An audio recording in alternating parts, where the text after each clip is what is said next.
Hello, everybody. Welcome to another Video for History by podcast. And today I'm joined by Dr. Andrew Jordan. And today we're going to be discussing his article on Paul within Judaism. It is referred to as the Nomos and the Dispute in Galatians 2, a case of conflicting bylaws. That's the title of the actual article itself. So welcome back to the podcast, Dr. Jordan. Hey, Jacob. How you doing? Thanks for having me. Yeah, we're doing well. How are you? Pretty good. Excellent.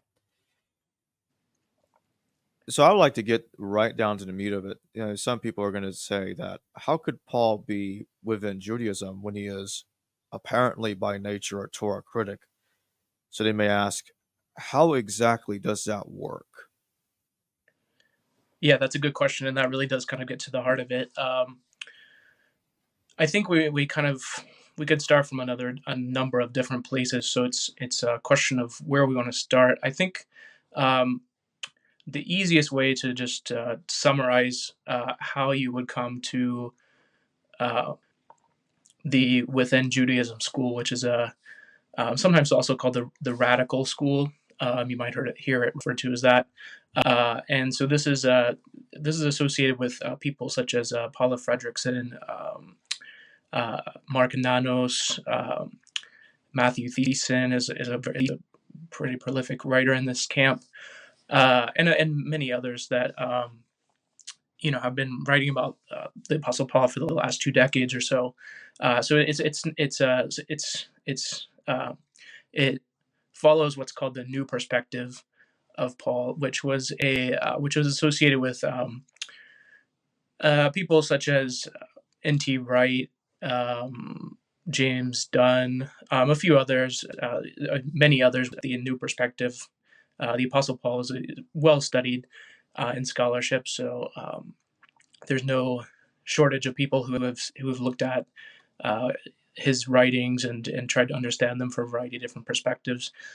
So it kind of actually, that's probably a good place to start. It helps to sort of understand the history of how Paul has been understood and how that's changed. So when people consider Paul the Torah critic, that's typically coming out of the Reformation perspective, which is associated with Protestant scholarship, particularly from from the reformers themselves in the 16th century and onwards, and you end up into the probably 19th, 20th century. That was standard view of Paul until academic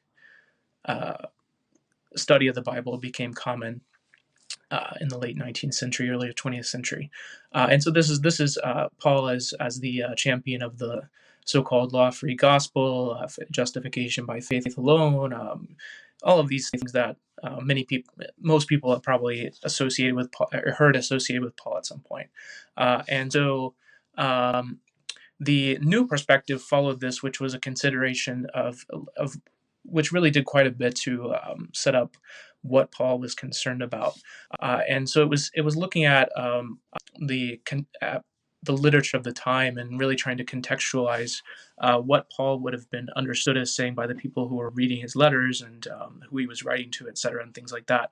And so it came to, the new perspective came to see Paul as championing perspectives within Judaism of the time, but really focusing on the gospel as understood by the new perspective as being something, as being a rejection of what we might call the special or unique customs of ancient Jews of the time, which are still distinctive markers out of Judaism, which is the observation of kashrut, these observation of the Sabbath and holidays and things like that. So this was what the new perspective understood Paul to be doing, to essentially be de-ethnicizing, I guess you could say, Judaism, and that was the new perspective. And so the within Judaism, or radical perspective, built on this and still built upon it, to question the idea that Paul was opposed to the ethnocentric norms of Judaism of the time, because his opinion does not seem to reflect that. For example, Paul considers and associates Gentiles with sins, as being in Galatians, the part that we're looking at, he refers to Gentile sinners, and so Gentiles were associated with moral impurity, and sometimes ritual impurity. Through moral failures in the sense of worshiping other gods, and sexual immorality from a Jewish perspective. So the within Judaism perspective really analyzes Paul from the perspective of Second Temple literature, and seeks to understand what his mission was about within Judaism, rather than as oppositional to it. Um, and so, just to kind of finish this first thought here, what we will probably end up having to do, and what's a worthwhile endeavor, is to look at the terms that are used and make sure that we're understanding them correctly. We'll probably touch on that later, but I think that's a good place to start. So, what exactly is Paul trying to do then? If he's operating from within Judaism, is he trying to reform it while being Torah critical at the same time, but not necessarily conflict with the Torah in spite of that? Well, I would dispute the notion of Paul as being Torah critical, because it's Hmm. not clear that that's exactly what he's doing. And so his overall mission is to the nations, which in Greek is ethne. And that is a way that Second Temple literature referred to non-Jews of the period. Today, it's common to, maybe not so common, but Gentile was understood up to a certain point, and now, someone who's not of the Jewish faith.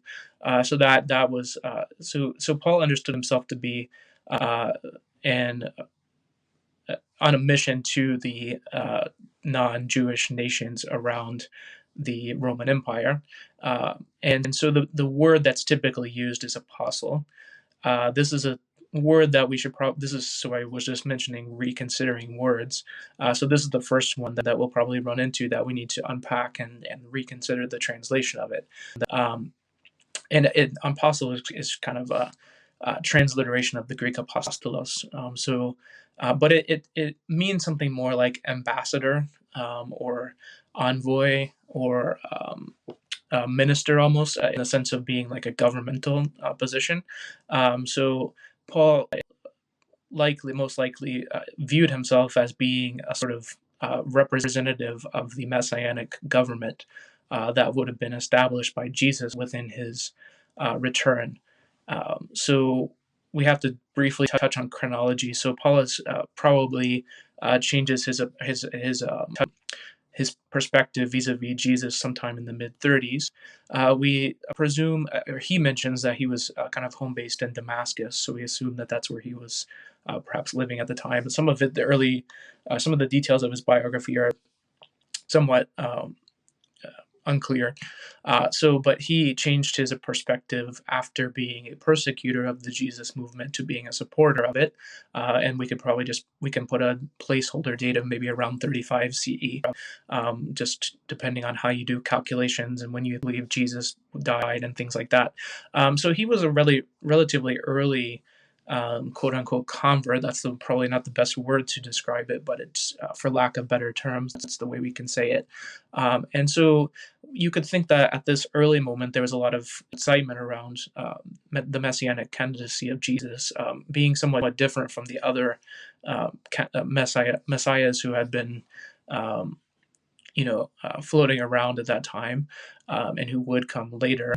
Paul came to accept that Jesus was the Messiah after a revelation that he reports to have had, and then believes himself after it indicates that he spent some time reflecting probably on what this revelation that he experienced meant, and from that point he met the leaders of the Jesus movement in Jerusalem, and understood himself to be on a mission to the Gentiles. So he will be bringing us a specific a specific message, which was called the announcement.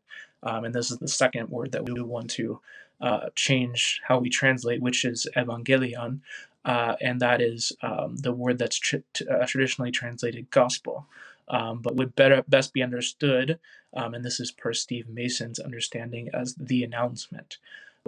And so this is Paul's message to the Gentiles, which is that they could be um, forgiven and saved from these Gentile sins of idolatry and immorality, sexual immorality, particularly through through what is called translated as faith or faithfulness, pistis in Greek, and so this is referring to um, the word faithfulness in Greek implies accepting and observing commandments, essentially. So it's tied to observing the precepts of the Torah, essentially. And so what Paul is saying is that, which is actually not the subject of this article, but I rely on Matthew Thiessen's reading of what really occurs in Galatians 3 onwards, which is that Gentiles can come to become part of, become sons of Abraham, which is what Paul says in later in Galatians, through the faithfulness of the Messiah, and through immersion in water. So this is so Paul does not think that Gentiles can come to the God of Israel as Gentiles as they are. They need to be ritually transformed, and his message is to proclaim how that is possible through immersion and through the faithfulness of the Messiah, which uh, probably means the obedience of Jesus to the Torah and to submitting himself to death and then being raised, as sort of a demonstration of God's power. Um, so I think that the idea of Paul being anti-Torah is probably rooted in that Reformation perspective. Now, when we talk about Torah, we should be clear that it doesn't mean rabbinic Judaism. That's important to clarify, that when someone says that Paul was following the Torah, it does not mean that he was following rabbinic Judaism. One, it didn't exist at the time, and two, it is clear that Paul identified himself as a Pharisee at one point in his life, but later regarded that as not essential to his identity. And so he went through his own sort of transformation as to how he understood the Torah and what it meant and how it was to be observed in the life of the assemblies or the churches. That's another word that is best translated as assembly or association, because it refers to a common Greco-Roman institution of the time. So Paul is very reflective of Second Temple Judaism, and also that does not imply that he was not influenced by Hellenistic culture. That's quite obvious that he was, and so it's understanding how those different influences come together in his writings. So when Paul is speaking against circumcision, what is he really talking about there? Is he speaking against all circumcision in general? Does he think people should not be circumcised in general? Or is he just specifically talking about Gentiles don't need to be circumcised? Yeah, that's another of the common points of disagreement between. And I should point out that the way that I read it is different than how the New Perspective would read it and how Reformation theologians would read it. And there's even been interesting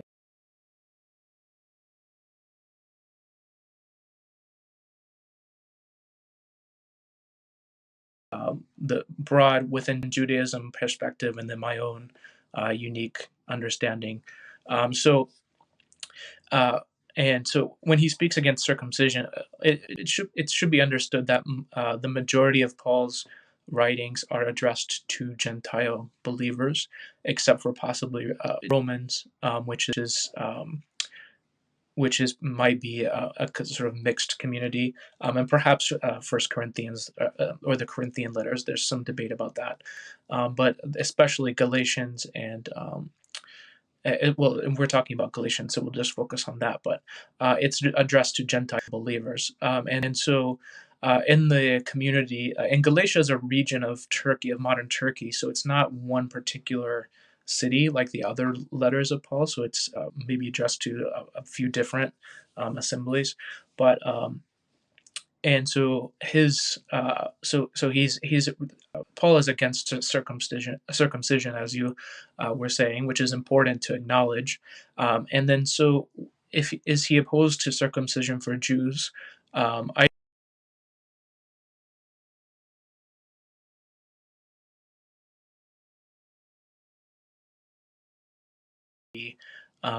directed towards Jews. Some people might disagree with that and point to verses that they would interpret differently, and that's a worthwhile endeavor to make sure that each letter and verse is understood, and interpreted correctly. So that's I'm not saying that that I'm not unopen to being convinced and debating and things like that, but.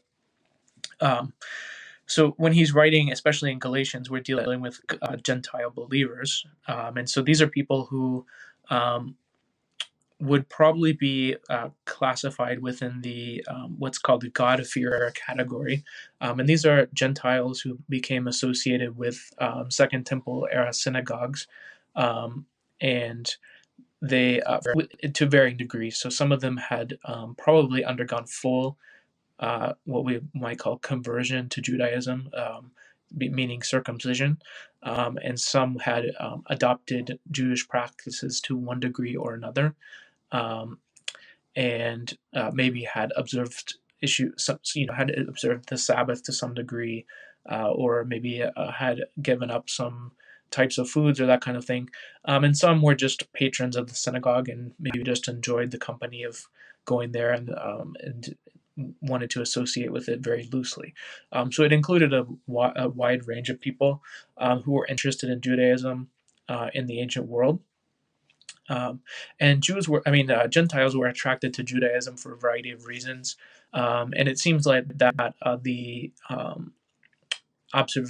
observance of the Torah was seen as a way of increasing one's sort of moral character, and also kind of like we would have today in the sense of kind of wellness lifestyle kind of things. I'm just kind of making a comparison from how people like Philo mention how Gentiles thought of Judaism as improving their character as a person and their sort of discipline and that kind of thing.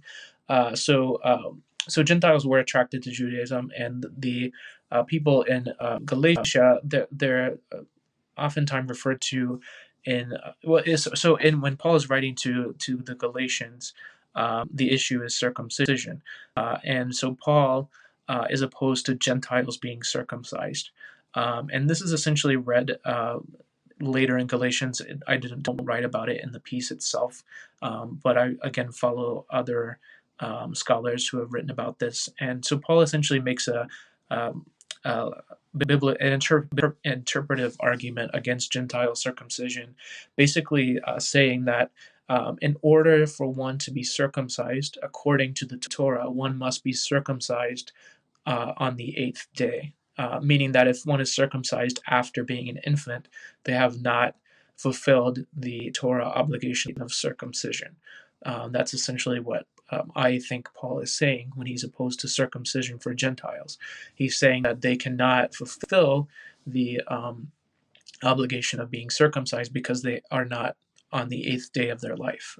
So this is basically looped into an argument tied to the biblical character of Ishmael, who was also circumcised, but was not circumcised correctly according to the Torah and God Himself. Because Gentiles cannot be circumcised on the eighth day, they cannot fulfill that obligation of being circumcised from what the Torah says. So the Torah requires circumcision, and this sort of thinking seems to also have been characteristic of the Jubilees, the group who wrote Jubilees, who were opposed to what's called proselyte circumcision, becoming a convert to Judaism, and so Paul is opposed to that. And that is the reason why he's opposed to circumcision, because he sees it as being as adult Gentiles being circumcised as being not reflective of what the Torah is is asking for when it's asking for circumcision. What are the connections between Galatians and the halakhic law? Yeah. So, and sorry, I was going to mention about circumcision that Paul considers adult Gentile circumcision to be a mutilation of the flesh. So that's in Philippians. The idea is found in some scholars who suggest that Galatians is a halachic letter, like what later rabbinic Judaism would call a responsa or responsum in the singular. So means that it's a letter that's meant to address an issue of practical observance of Torah commandments. And so this is similar to there's the halachic letter of Qumran, which addresses the same kind of issues actually, which is issues of purity and Gentiles and the slaughter of animals and a few other things. So when proposing to read Galatians as a letter of halakha, of Jewish law, it means that Paul is addressing a practical issue and a practical suggestion as to how to behave in that moment. And so Galatians is centered around the issue of how Gentiles come to be identified as children of Abraham, which Paul believes is through faith, which means observance and obedience to the will of God, which Second Temple Jews would identify with the Torah. And this involves the reception of what's called the pneuma, or what is often translated as the Spirit, which does not refer to the third member of the Trinity, as later read by Christians, but is sort of a divine. It is a divine spirit, but it's sort of a change of identity within the person that is received by believers through immersion in water. And what this does, according to Paul, is it makes them into children of Abraham, which he believes is what they need to do in order to receive salvation.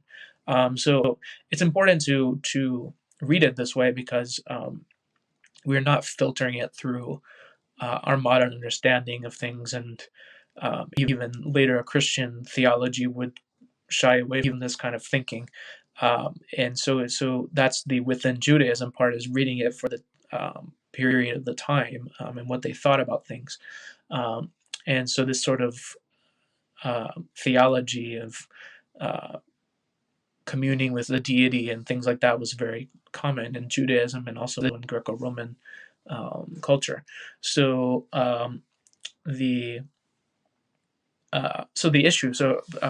Sorry, I kind of lost my train of thought there for a second. But the issue at hand is the issue of circumcision, which leads to a pretty severe practical problem in the community. So Greco-Roman associations were groups of people who gathered together for various reasons, either to worship a common god or people who had common profession or common ethnicity. And so Jewish associations in the diaspora would have met the cultic and ethnic group categories there. So they would have met together to probably read the Torah and in the Septuagint translation, of course, and had meals together and maybe provided burial services or other things like that. It's not 100% clear exactly what the Jewish and Christian associations did because of lack of records that explicitly stay, but just guessing. And this is based off John Kloppenborg's great book called Christ Associations. And so in the association, if we have a group of people who are Gentiles, and we have some of them who are, I said earlier, are called the agitators. This is just a scholarly term just because they're Paul's rhetorical opponents. And they believe that one does need to be circumcised in order to be part of the community. You have a very serious practical problem in that the people who think that circumcision is necessary would regard the other people as essentially still Gentile sinners, meaning that they would be morally and perhaps ritually impure. The nature of ritual purity and how it was observed in the diaspora is not clearly understood. but there's definitely writings from the period that associate immoral acts with moral impurity, which is a concept of the time that was considered a serious thing. So if these Gentile agitators, who were probably proselytes themselves who had been circumcised, they would have considered the other believers who followed Paul as being impure. And so this leads to what is called the Antioch incident in chapter 2, which is actually not in Galatians, but it's a story that Paul tells about something that happened earlier in Antioch, and around the same issue. So what happens is that Peter comes to Antioch and is eating with the Gentiles of Paul's assembly, presumably uncircumcised. And then a group from Jacob, or James, as is known in the Christian New Testament, comes from Jerusalem, and then Peter and even Barnabas, Paul's companion, separate themselves from the rest of the group and from the Gentiles. And so this is probably what was going on in Galatia too, and that's probably why Paul tells this story of the Jewish people separating from the uncircumcised Gentiles, because they did not. Paul is implying that they accepted circumcision as a necessary requirement to become a member of the community, and by default, a member of the family of Abraham, which is what Jews have understood themselves to be. So the the theoretical issue of circumcision leads to the practical issue of a breakdown in community relations. And so Paul shows that he was willing to criticize the leaders of the movement because he was so convinced of the truth of what he was saying, which was revealed to him, or what he believed to be revealed to himself through direct revelation. So this is the issue behind Galatians and how it relates to halacha, which is a Jewish law, because we're dealing with a question and how to deal with how to practically observe aspects of religious identity based off the opinion of the person writing it, which is Paul. In my closing question, how should one understand Paul and his views of Judaism in general? So I think that Paul would consider himself a Torah observant Jew, and he was remembered this way in certain communities, and particularly in the book of Acts, he's portrayed as a Torah observant Jew. And he boasts and uses this identity to bolster his own authority as an ambassador of who he believed to be the Messiah, which was of course Jesus. And so and so there's nothing that I can see where Paul says that he is against the Torah. And as you get through Galatians, if you reread it with some of these considerations in mind, you begin to notice the strong positive things that Paul is saying about the Torah.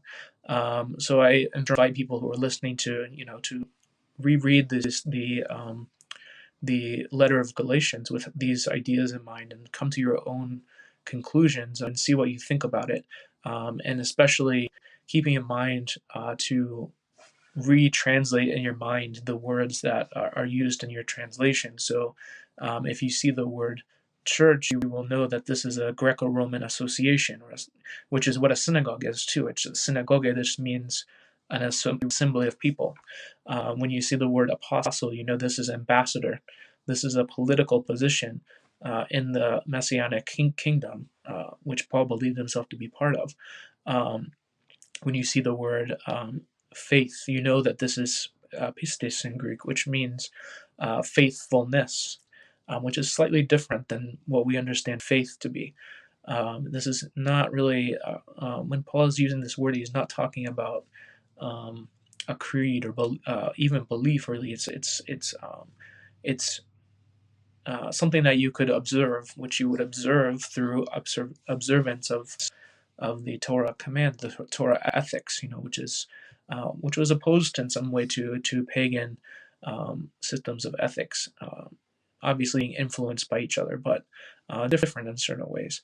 And as you go through, you will see, and when you see the word Spirit, don't think of the Holy Spirit, the third member of the Trinity, but this infusion of sort of divine energy. You can almost even think of it into a person, into a Gentile, which was meant to create a ritual transformation. And so I think if you reread Paul with some of these thoughts in mind, you can at least see where the Paul within Judaism school is coming from, and how some of these conclusions could be met. You might not agree with it at the end, but you can at least see it. And so the within Judaism part of this perspective is meant to read Paul as a Jewish figure of the Second Temple period of the first century. And if that is the case, which I think it is, then we have a really interesting and important witness to the history of Judaism in the first century. As we lack of literature from this period, but Paul in the New Testament could be that missing link of Jewish literature in Greek from the period. So that's how I think of Paul in the Torah. Well, thank you for joining me today, Dr. Andrew Jordan. Thanks for having me. Hello viewers, thanks for watching this video from the History Valley YouTube channel. Please don't forget to subscribe and hit the notification bell. And if any of you wish to further support this channel, please consider checking out this channel's Patreon page and becoming a patron, and or donate through PayPal or through Super Chat during your live stream. Thank you.